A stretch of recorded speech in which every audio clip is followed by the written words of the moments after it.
Sanay ako mag-mop dahil sa bodega pati sa restaurant. Pahinga kayo, ako ang magmamap. Ayaw mo ko umuwi? Dito ka lang sa akin.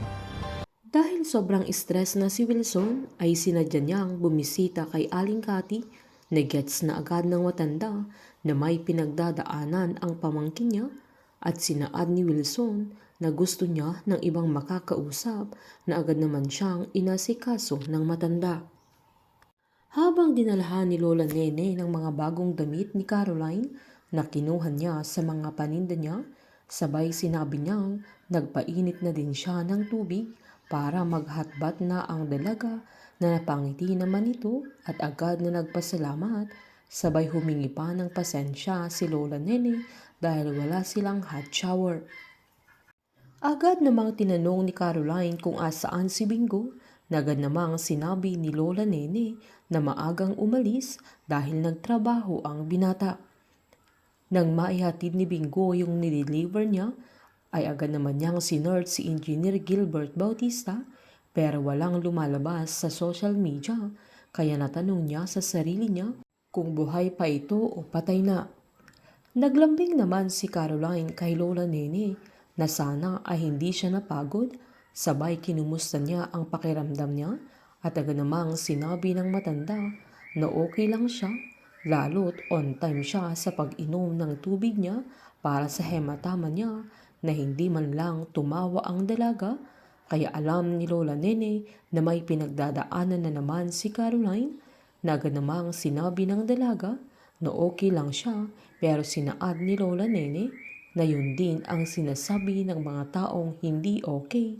Sabay sinabihan niya ang dalaga na hindi niya kailangang idetalye sa kanya dahil nakikita niyang nasasaktan si Caroline. Agad tinanong ni Caroline kung bakit masakit. Agad namang sinabi ni Lola Nene na masakit dahil nagmamahal siya na kahit hindi the best ang pamilya niya at kung minsan ay hindi sila kamahal-mahal pero minamahal pa rin niya ang mga ito, na ganun ang mga tao na kahit minamahal sila ng dalaga ay sila pa rin ang nananakit sa kanya. Giniit pa ni Lola Nene na hindi nila babaliwalain ang sakit pero mas mag-focus sila sa pagmamahal. Habang sinaad naman ni Wilson kay Aling Cathy na hindi niya alam kung saan siya magsisimula. Agad namang hinawakan ng matanda ang balikat niya at sinabing walang katapusan ang problema kung tungkol sa pamilya na harapin niya kung andoon na. Malungkot na sinabi ni Wilson na nag-aaway-away ang mga anak niya dahil sa COO na posisyon sa GLC.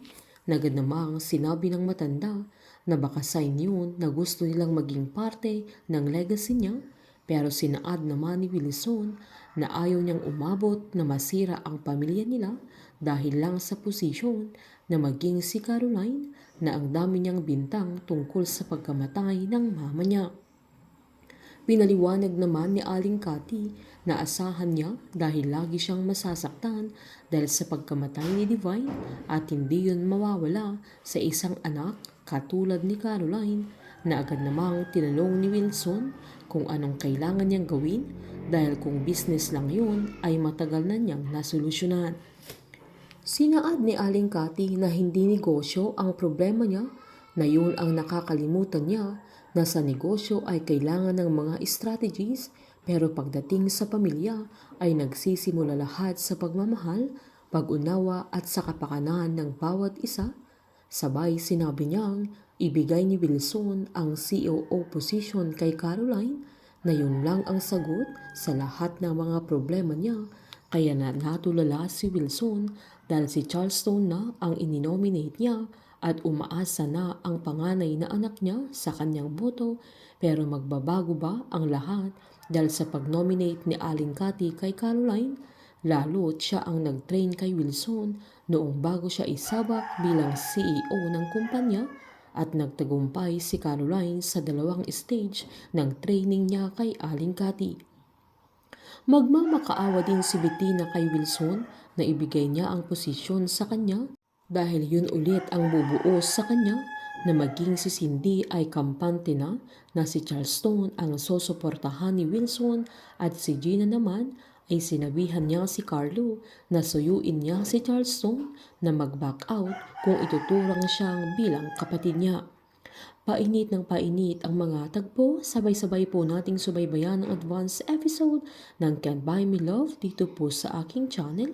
Patuloy lamang pong manood at mag-subscribe para ma-update po kayo sa mga susunod na episode. Marami pong salamat.